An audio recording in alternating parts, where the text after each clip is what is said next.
sejahtera Allah yang melampaui segala akal, itulah yang memelihara hatimu di dalam Kristus Yesus Tuhan kita. Amin. Shalom. Selamat Minggu Eksaudi untuk kita semua. Selamat Minggu Eksaudi. Di minggu kita ini, di Minggu Eksaudi ini, Tuhan ingin berbicara kepada kita. Makna dari Minggu Eksaudi, dengarlah Tuhan seruanku. Exaudi Domine vocum mea. Nah, hubungannya dengan minggu ini, karena di minggu ini adalah minggu perantara di mana Yesus telah naik ke sorga, lalu minggu depan Roh Kudus akan turun. Jadi ini adalah minggu perantara, Exaudi, ya. Lagi itu dengarlah Tuhan seruanku. Nah, ketika kita berkata dengarlah Tuhan seruanku, maka Tuhan akan menjawab. Nah, khotbah ini adalah jawaban Tuhan untuk kita. Mari kita persiapkan hati kita, firman Tuhan yang akan berbicara kepada kita, yaitu dari Bilangan pasal 6, mulai dari ayat 22 sampai dengan ayat 27. Mari kita ikuti dan simak karena ini spesial. Ini adalah berkat Tuhan. Setiap kita beribadah, ini adalah spesial berkat Tuhan. Firman Tuhan, ucapan berkat imam. Tuhan berfirman kepada Musa, berbicaralah kepada Harun dan anak-anaknya, beginilah harus kamu memberkati orang Israel. Katakanlah kepada mereka, Tuhan memberkati engkau dan melindungi engkau. Tuhan menyinari engkau dengan wajahnya dan memberikan engkau kasih karunia. Tuhan menghadapkan wajahnya kepadamu dan memberikan engkau damai sejahtera. Demikianlah harus mereka meletakkan namaku ke atas orang Israel, maka aku akan memberkati mereka. Bapak Ibu, ini perlu penyimakan khusus karena ini merupakan sebuah tanggung jawab kita kepada Allah. Karena hidup kita di dunia ini adalah hidup yang membutuhkan berkat Tuhan. Tapi kalau kita belajar ini kitab Bilangan, menghitung berkat Tuhan, kitab Ulangan nanti ada dua yang diperhadapkan kepada Israel, pilihlah berkat atau kutuk. Tetapi disarankan pilihlah berkat Tuhan. Mari kita akan belajar bagaimana pernyataan ini dikatakan oleh Allah kepada Musa, Harun, dan semua imam di seluruh dunia ini. Di seluruh dunia ini. Next ya. Yang pertama, ya, berkat itu berasal dari Allah. Kalau kita berpikir bahwa dunia ini bisa menjadi sumber berkat, apalagi kita lapata kate pasu-pasu di hula-hulai sabula langit, ya. Nah, budaya Batak membangun tugu dengan satu pengertian, orang-orang yang meninggal di dalamnya panaik sarik-saring, adongdo aka kuburan di bawah semua tanah. Asa di pasu-pasu dan tua-tuai hitam. Hampir seluruh kuburan orang Batak diduduk dengan tujuan memberkati orang-orang yang di bawah. Ini jauh dari itu, ya. Tuhanlah sumber berkat. Oleh karena itu mari kita belajar. Tuhan memberkati engkau dan melindungi engkau. Itu ayat bagian pertama, ayat 24. Allah adalah Tuhan yang berdaulat atas seluruh hidup alam semesta.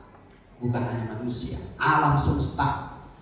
Berkat bukan soal kaya, jabatan tinggi, hidup enak-enak di dunia, bukan. Berkat terbesar adalah ketika manusia terpelihara dalam hubungannya dengan Allah dan sesama. Tuhan menjadi fokus center, pusat, sumber segala berkat. Manusia bukan sumber berkat. Manusia bukan sumber berkat. Ingat, walaupun dalam beberapa kitab dituliskan bagaimana Yakub dengan Esau berantem untuk mencari berkat. Sampai mamanya setuju menipu bapaknya. Ya, taruhkan bulu domba ke Yakub supaya dia diberkati. Nah, sekarang manusia bukan sumber berkat. Berkat sejatinya adalah di mana Tuhan yang menghadirkan kepada kita. Setuju? Setuju. Amin. Yang kedua, dasar berkat adalah anugerah kasih karunia. Dasar berkat adalah anugerah kasih karunia karena itu pemberian. Bukan karena kita hebat, jabatan kita tinggi, terus kita baik-baik atau sering memberi sesuatu kepada Tuhan melalui persembahan, taat beribadah, bukan. Berkat itu sesungguhnya otoritas Allah. Tuhan menyinari engkau dengan wajahnya dan memberi bukan karena kebaikan kita, memberi engkau kasih karunia. Manusia berdosa tidak layak menerima wajah Allah, dan karena karunia itulah di dalam Yesus Kristus yang telah menebus kita, Allah menyinari kita dengan kasih karunia. Disodakon Tuhan di mata jauh bahwa buhina kita, dalam artian penyertaan Tuhan. Kita manusia berdosa seharusnya dihukum karena dosa kita, tetapi hanya karena kasih karunia Yesus Kristus kita diampuni melalui salib, bahkan kita diperdamaikan dengan Allah. Lalu kita layak untuk menyebut ya Aba, ya Bapa. Oleh karena itulah hiduplah dalam hidup yang baru. Jadi berkat terbesar bukan apa yang ada di tangan kita sekarang, tetapi bagaimana Tuhan memberkati apa yang kita miliki. Itu berkat terbesar. Mungkin kita tidak punya uang 1 triliun orang sana, tetapi kita punya uang yang Tuhan berkati. Sedikit cukup, banyak juga menjadi sukacita. Buat apa kita punya banyak uang, tetapi juga punya banyak penyakit, ya, punya banyak malapetaka. Kita perbandingkan dengan khotbah 2 minggu yang lalu, Job, Ayub. Dialah orang terkaya di dunia, ribuan hartanya, anaknya 10. Bahkan penyakit yang tidak pernah terjadi kepadanya. Semua harta habis lenyap, anaknya mati semuanya, dan yang paling parah istrinya tidak menjadi sahabat baginya. Ya? Oleh karena itu, bagian yang kedua ini, dasar dari berkat adalah anugerah kasih karunia Allah. Jadi berkat yang sesungguhnya ketika kita mengulurkan tangan kita dan Tuhan menurunkan berkatnya, itulah di dalam salib Yesus Kristus. Yang ketiga, berkat yang luar biasa dalam dunia ini adalah damai sejahtera. Walaupun kita banyak keluarga, tapi kalau berantem, beribut, punya banyak anak, berantem sejak pagi sampai malam, ya, itu menyusahkan. Tapi ketika kita diberikan damai, shalom, sama-sama, shalom, itu damai sejahtera yang daripada Tuhan, ya. Tuhan menghadapkan wajahnya kepadamu dan memberikan engkau damai sejahtera. Kata damai, shalom dalam Alkitab pemulihan. Ada pemulihan, dan harapannya kita pulang dari gereja ini semua harus mengalami pemulihan.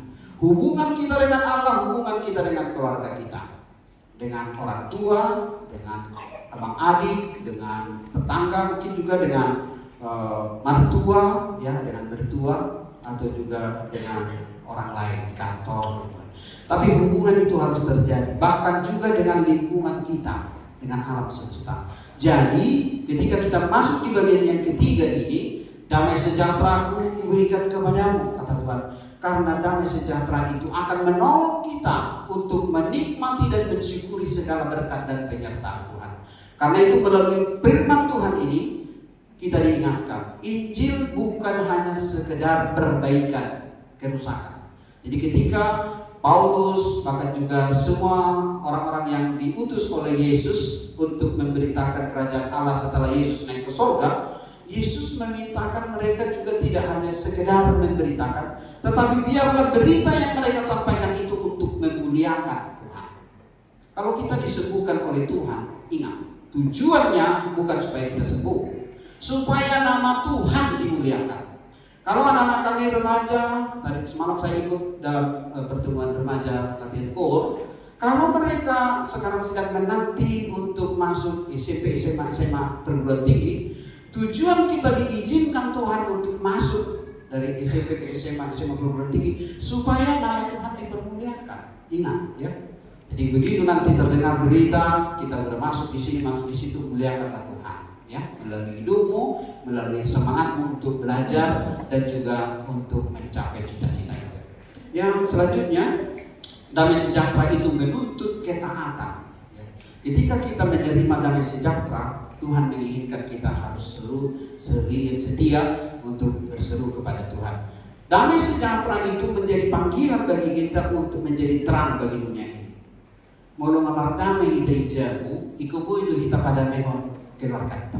Adik, unang damai kita duk mai siya lima ibadah. Kasu ite. Ikubo itu kita dari dalam di mata pada mehon maka keluar kata. Berkat Tuhan bukan untuk manusia menjadi egois. Semua orang yang menerima berkat itu harus menjadikannya menjadi manusia yang humble, ya, penuh kasih setia, anugerah dan berbagi. Tetapi supaya manusia dipakai untuk menjadi berkat bagi orang lain, HKBP diberkati untuk menjadi berkat. Amin. Mari kita katakan, saya diberkati untuk menjadi berkat. Saya diberkati. Yang bagian keempat, Tuhan memberkati saya untuk menjadi saksinya. Ayat 27, demikianlah harus mereka meletakkan namaku atas orang Israel. Artinya umat Tuhan membawa nama Tuhan dalam kesaksian hidupnya. Ini yang penting. Jadi dimanapun kita berada harus menjadi saksi Kristus. Tidak boleh kita menyangkal Kristus. Untuk remaja, naposo, ya, tidak boleh untuk menyangkal Kristus. Nanti kita akan hubungkan dengan kornya naposo, ya. Itu pas sekali, sangat pas sekali, ya. Walaupun yang lain juga sudah ada namanya. Nah, sekarang yang keempat sudah tadi, Tuhan memberkati engkau untuk menjadi saksi. Demikianlah harus mereka meletakkan namaku atas orang itu. Artinya umat Tuhan membawa nama Tuhan di tengah-tengah kehidupannya menjadi saksi. Umat Tuhan dipanggil menjadi saksi, bekerja dengan integritas, berpikir benar, baik, positif, damai, dan memuliakan nama Tuhan dalam seluruh aspek hidup kita. Berkat Tuhan bertujuan untuk misi Allah, yaitu keselamatan umat manusia, memuliakan nama Tuhan. Next ya. Oke, ini cepat karena mungkin tadi agak terpotong, tapi langsung saya sampaikan bagaimana sebenarnya Tuhan menginginkan kita menunjukkan berkat. Yang pertama, ada berapa ini nanti setelah selesai ibadah saya tanya kemana remaja ya. Ada berapa tujuan berkat Tuhan? Ya, coba. Tujuan Tuhan memberkati dan melindungi. Satu, umatnya adalah untuk memberikan jaminan pemeliharaan, perkenanan, dan damai sejahtera. Berkat ini bukan sekadar ucapan biasa, melainkan proklamasi identitas bahwa manusia itu milik kepunyaan Allah. Jadi kalau Tuhan bilang, Tuhan memberkati engkau, itu Tuhan ingin katakan engkau milikku. Itu. Jadi tidak bisa lagi iblis mengganggu kita. Ingat, ketika kita menerima itu tidak ada kuasa di dunia. Itu yang pertama. Yang kedua, tujuan Tuhan memberkati dan melindungimu, umatnya bersandar pada firman tadi, penyertaan dan perlindungan mutlak. Apapun yang kita kerjakan mutlak. Tuhan menjaga, Tuhan memelihara, Tuhan membentengi dari segala mara bahaya, ancaman, bahkan kuasa kegelapan. Ini memberikan kepastian bahwa manusia tidak tidak bisa berjuang sendiri, tidak. Serta ikutkan, hadirkan Tuhan dalam hidup. Yang ketiga ya, Tuhan memberkati dan melindungi kita dengan memberikan kasih karunia-Nya. Ayat 25 ini menunjukkan bahwa Tuhan ingin menyinari kita dengan wajah-Nya yang penuh kasih karunia itu untuk melambangkan perkenanannya, bahkan juga hubungan yang indah dengan Tuhan. Kalau mama kita ingin menyampaikan satu pesan kepada kita, bisa langsung jauh-jauhan. Tapi jika mama minta sebentar duduk di sini saat mama mau ngomong, kita berhadapan dengan mama, kira-kira ini lebih penting dari yang lain. Walaupun banyak pesan-pesan, tapi imam mau ngomong, duduk hadapan, ya, duduk hadapan. Apalagi kalau papa yang panggil, ya. Tujuannya adalah untuk menegaskan bahwa Allah mengasihi umatnya bukan karena kehebatan umatnya. Ada enggak anak-anak yang merasa dirinya setelah dapat piala seperti kemarin hebat? Maka Imam Pendeta dalam khotbah bilang yang hebat adalah orang tuanya. Ya. Dia mengikuti gimana caranya anaknya ini supaya akhirnya dia bisa mencapai tingkat kemampuannya. Yang paling capek dalam setiap lomba pasti orang tua. Karena apa? Dia harus dampingi terus anaknya supaya anaknya ini bisa berhasil. Dan setelah berhasil, banyak juga anak-anak begitu, yang pertama dijumpainya adalah pacarnya. Bukan, ya. Yang pertama dijumpainya harus mamanya, karena mamanya yang mendampingi dia. Nah, disinilah bagaimana peran Tuhan menyertai kita. Allah ingin menyatakan kasih-Nya untuk menjadikan kita menjadi anak-anak yang hebat, tetapi tujuannya supaya kita dimampukan. Tuhan memberkati kita sehingga lewat kasih karunia-Nya itu kita dimampukan berjalan dalam kuasa-Nya. Yang keempat, berkat Tuhan melindungi dan memberkati kita adalah anugerah damai sejahtera. Ayat 26. Menghadapkan wajah-Nya berarti Allah memberikan fokus perhatiannya sepenuhnya kepada kita. Tujuannya adalah untuk memulihkan hubungan kita selalu dengan Tuhan, memberikan kekuatan, keutuhan hidup kita, ketenangan jiwa dan sukacita yang melampaui akal pikiran kita. Yang kelima, tujuan Tuhan memberkati kita adalah untuk menyatakan engkau itu milikku. Tidak ada yang lain yang bisa mengotak-atik bahkan mengganggu. Ketika para imam, para hamba Tuhan diutus, diperintahkan oleh Tuhan mengucapkan berkat ini, kadang-kadang kita salah, ya. Itu dia memang cara pasu-pasu siapa kita. Benar misalnya akan ada terpasu-pasu yang mau diberkati, ya. Eden di Batak pisau deh, mencari pasu-pasu siapa kita. Bukan siapa kita, si Tiro, si Tuhan, ya. Tetapi patita dona nadi utus, nadi paluas di Batak pasah atau pasu-pasunya. Artinya manusia dikuduskan untuk menjadi saksi dan duta-duta Allah di dunia ini. Dalam konteks berkat imam, ya, ini menjadi landasan doa berkat di seluruh ibadah di dunia ini. Mau Bapak Ibu beribadah dimanapun, ya, ini namanya benediktif. Selalu diucapkan di bagian akhir ibadah supaya apa? Jemaat pulang dengan kuasa Tuhan, dengan berkat pertolongan Tuhan, dengan jaminan dari Tuhan. Karena Tuhan yang bicarakan. Mulai mulak kalahon jam 7.30 non pasahat mapasuk-pasukku. Ina Tuhan, ya. Sebelum ibadah ini ditutup, biarlah mereka pulang dengan berkatku. Kita bisa bikin acara di tempat lain, tapi berkat itu tidak ada di sana. Ya, Manginan. Kita mau buat acara di mana? Kita mau buat pas satu tahun, kita mau buat acara pertanyaan, kita mau buat acara yang lain-lain, tapi berkat ini yang mau kita terima sebentar lagi ini adalah khusus hanya diizinkan Tuhan disampaikan melalui ibadah ini, melalui foto lonceng pertama sampai selesai bagian persembahan, barulah kita menerima berkat Tuhan. Nah, tujuannya adalah untuk mengutus kita berangkat, untuk melangkah menjalani kehidupan sepanjang minggu ini dengan perlindungan dan penyertaan Tuhan. Itu yang paling utama. Nah, Kadang-kadang di semua acara besar, HKBP sering punya acara besar ya. Ada acara resmi resort, ada acara Maujakon, MBO, ada jubileo. Karena begitu banyaknya yang hadir, kadang-kadang setelah KOR, peserta KOR keluar, ya kan? Karena banyaknya ini yang hadir ini. Setelah KOR, mana sebelum KOR rumah lagi, markor nenek, sebelumnya lagi sebelum itu ibu nani mangga, duksidung igorak masuk, mana na di aladok so kat merpati bilang di kandang merpati, di sini jual itu, markor baru rumah lagi, duksidung KOR itu dia, luar sada, alai dunai ditutup nama persembahan.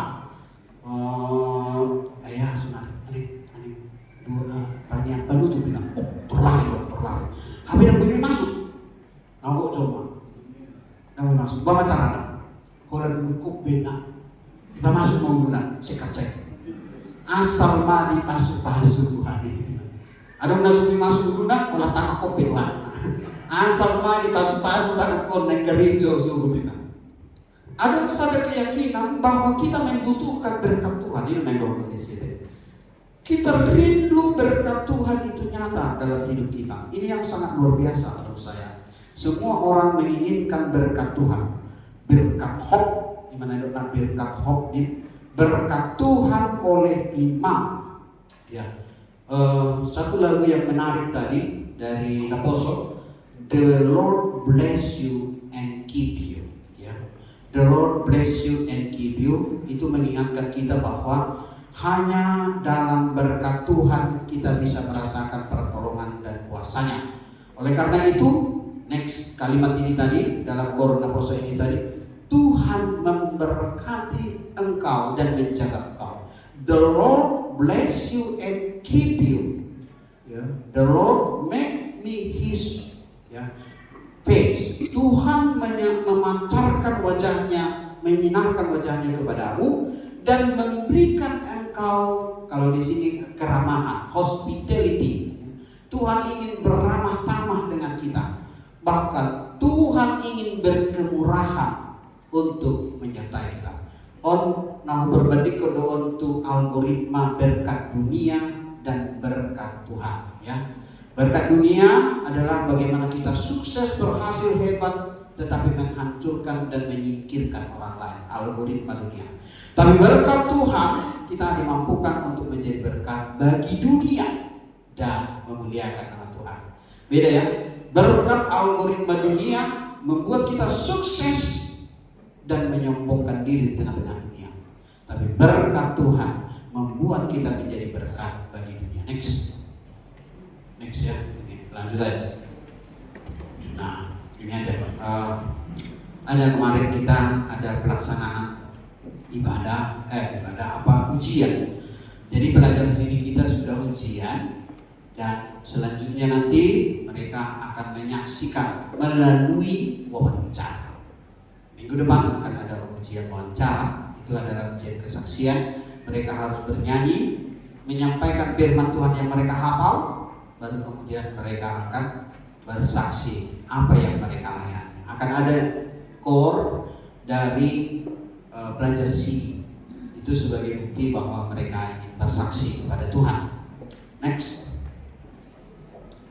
Ya, ini kemarin kita sudah kunjungan kepada Naposo kita, Amos. Gak bisa dia dirjen KOR di sini karena sedang perawatan kesehatan. Semoga cepat sembuh ya. Baru di sebelahnya kita juga berkunjung kepada Mama Jepan ya, Nyonya Javier, Mama Javier, Nyonya Ultom baru Sinaga Makoni ya. Kiranya semakin disertai Tuhan, dipulihkan dan dijamah. Next. Ya, ini kegiatan kita bersama remaja kemarin di acara remaja latihan KOR ya. Tapi tidak masuk di sini, saya kelupaan. Kita juga sudah berkunjung mendoakan Amang Bona Damar Siregar, ya, Inang Doro Jombing, ya, Bapak Arnold.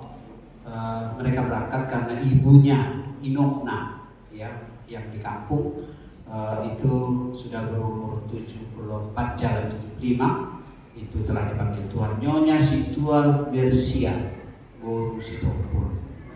Kiranya kita doakan perjalanan mereka sekarang sudah di Medan dan rencana membawa orang tua yang kita kasihi ke tempat pemakamannya. Next, habis ya? Ya, sampai di situ khotbah kita masih ada waktu. Jika masih bisa, Simon, kita nyanyikan dulu khotbah ini, jika memungkinkan ya. Bisa kira-kira. Ya. Jadi teks khotbah kita ini adalah mengingatkan kita supaya kita bisa dekat. Mungkin khotbahnya ayat firman-Nya yang dimunculkan. Ya, oke. Ayat firman bahasa Indonesia. Ya. Ini ya, Mangina ayat 25 dan 26. Sampai di situ aja, nggak ikut 27. Oke, next musik.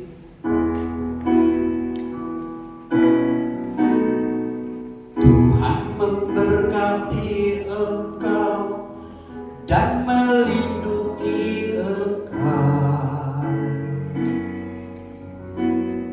Tuhan menyinari engkau dengan wajah-Nya dan memberi kasih karunia. Bagian terakhir.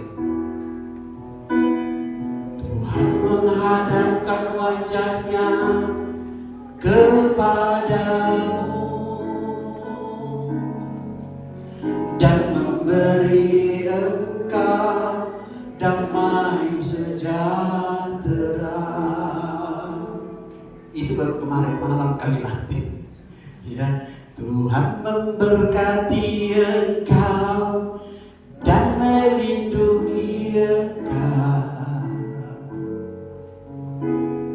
Tuhan menyinari engkau dengan wajah-Nya dan memberi engkau kasih karunia. Bagian terakhir. Tuhan menghadapkan wajah-Nya kepadamu dan memberi engkau damai sejahtera. Kiranya berkat ini nempel dan menguasai hati dan hidup kita berjalan keluar dari gereja ini yang bingung, yang mumet, ya, yang tidak cakapan. Tolong cakapan ya, karena Tuhan ingin memberikan kita damai sejahtera. Yang datang ke gereja tidak pegangan tangan, suami istri pulang pegangan tangannya dan berjalan bersama Tuhan. Minggu Eksodi, ya, Minggu Eksodi, dimana kita mendengar suara Tuhan tetapi melakukan firman-Nya. Amin. Mari kita